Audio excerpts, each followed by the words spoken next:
John Holt, author of How Children Fail, once said, "The biggest enemy to learning is the talking teacher." Holt also said, "We learn to do something by doing it." Students need to be talking in order to be learning, but often they are silent. Our job is to help unsilence them. If a teacher talks 50% of the time, that leaves about 30 minutes for the students. Each student might get 1 minute. Ever heard a teacher say, "Oh, now I understand that math, now that I've taught it"? A person learns when they have a voice, mental and verbal and written.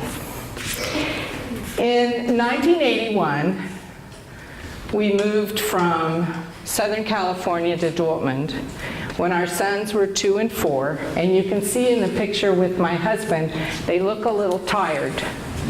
That changed very quickly, because every day, either my husband or I would take them to the Stadtpark, and soon their best friend was Kai. Kai only spoke German. Kai, his brother Frank, Nico, and Lee soon were speaking German, but Nico and Lee always spoke English when they tried to communicate.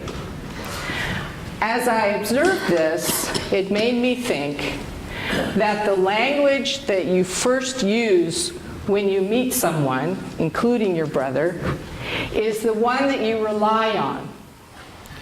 While one of us was taking the boys to the park, the other was teaching conversational English at Berlitz. And we learned the Berlitz Method and the importance of creating an environment. In 1984, when the boys were 5 and 7, we moved to Barcelona, Spain. Then it really got interesting, because in Barcelona, there are both Catalan language and Spanish. And at the Christian Park, which is what we named the park where the boys met Christian, there was German. But Nico and Lee continued to only ever speak English with each other. We returned to the United States in December of 1987, and I started thinking about mathematics as a language and the different communication situations. My students, just like my students who were my Berlitz students learning English, or the boys learning different languages, needed to speak those languages. And to help them create or have that opportunity, I needed to create an environment.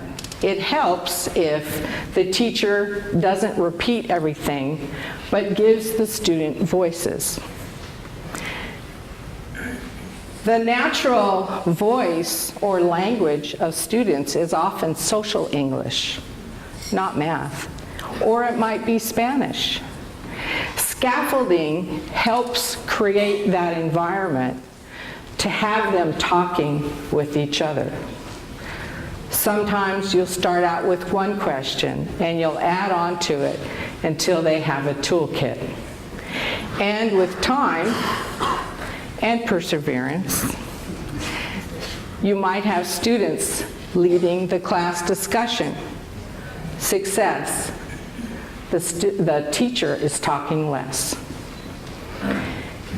Minimizing the time that a teacher talks is work, but it's worth the effort if we're valuing students' voices.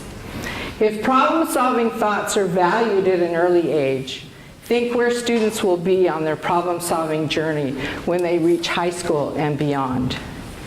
Do your part to help unsilence students' voices.